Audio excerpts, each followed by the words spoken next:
Assalamualaikum warahmatullahi wabarakatuh. Hai semuanya, saya Trivinia Tanjung dari kelas 2019A dengan NIM 190511238. Sebelumnya, saya ingin mengucapkan terima kasih kepada Bapak Zulhafiz, SPD MPD, selaku dosen pengampu mata kuliah media pembelajaran Bahasa Indonesia. Pada kesempatan kali ini, saya akan menyajikan sebuah media pembelajaran berupa media rekam layar dengan materi teks argumentasi untuk SMA kelas 12. Baik, yang pertama, mengenai pengertian teks argumentasi.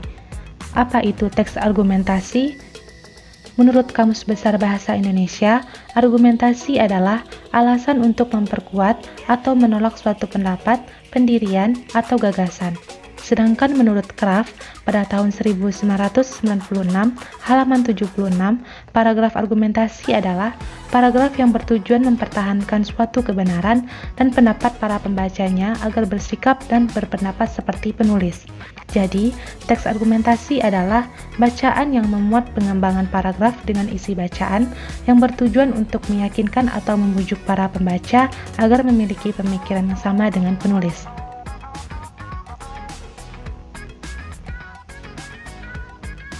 Yang kedua yaitu ciri-ciri teks argumentasi. Yang pertama, berisikan ide-ide, gagasan, pandangan, point of view, atau pendapat seseorang mengenai suatu masalah.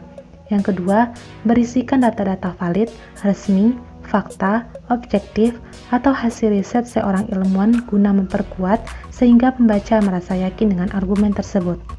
Ketiga, merumuskan sebuah permasalahan dengan cara kritis, analisis, logis, dan analog. Keempat, ditutup dengan pembahasan secara universal atau sebuah kesimpulan menyeluruh mengenai permasalahan dan solusi untuk menyelesaikan permasalahan tersebut.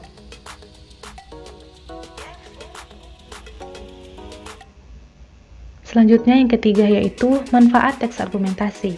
Teks argumentasi biasa digunakan untuk menulis karya ilmiah. Lalu, teks argumentasi juga digunakan ketika kita mengkritik sesuatu. Yang keempat yaitu kita masuk pada 3 struktur teks argumentasi. Yang pertama ada pendahuluan, yaitu bagian teks argumentasi yang memuat argumen atau menunjukkan dasar dari sebuah argumentasi yang akan disampaikan oleh penulis. Bagian ini perlu dibuat sangat menarik agar dapat memikat perhatian pembaca. Yang kedua, tubuh argumen. Isi yang disampaikan berfokus pada usaha untuk membuktikan pendapat atau gagasan yang telah dituliskan, dapat berupa alasan logis, fakta, atau data pada bagian pendahuluan. Yang ketiga yaitu kesimpulan, di mana tujuannya untuk menunjukkan kepada para pembaca bahwa gagasan yang diberikan sesuai dengan kebenaran, mencakup keseluruhan isi dari bacaan atau teks argumentasi yang diberikan dari seluruh bagian. Yang kelima, ada langkah-langkah untuk menyusun teks argumentasi. Yang pertama, menentukan topik. Pembuatan argumentasi, topik dapat bersumber dari pengetahuan dan pendapat. Ada beberapa syarat untuk menentukan topik, yaitu pertama, berhubungan dengan pengetahuan penulis. Kedua, memiliki data dan fakta yang objektif. Ketiga, memiliki sumber acuan. Keempat, ruang lingkup yang tidak terlalu luas. Kelima, berhubungan dengan pengetahuan yang pernah kita dapatkan. Kedua yaitu menyusun kerangka karangan.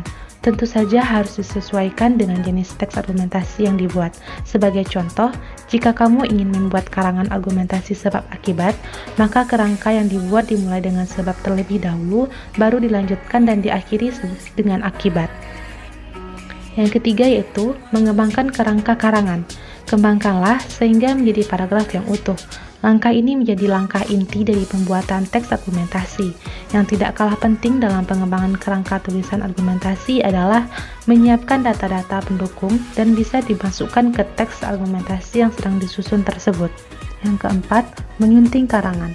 Setelah mengembangkan kerangka karangan, tentu saja memerlukan pengecekan ulang guna menghindari kesalahan penulisan ataupun kesalahan lainnya yang mungkin tidak disadari.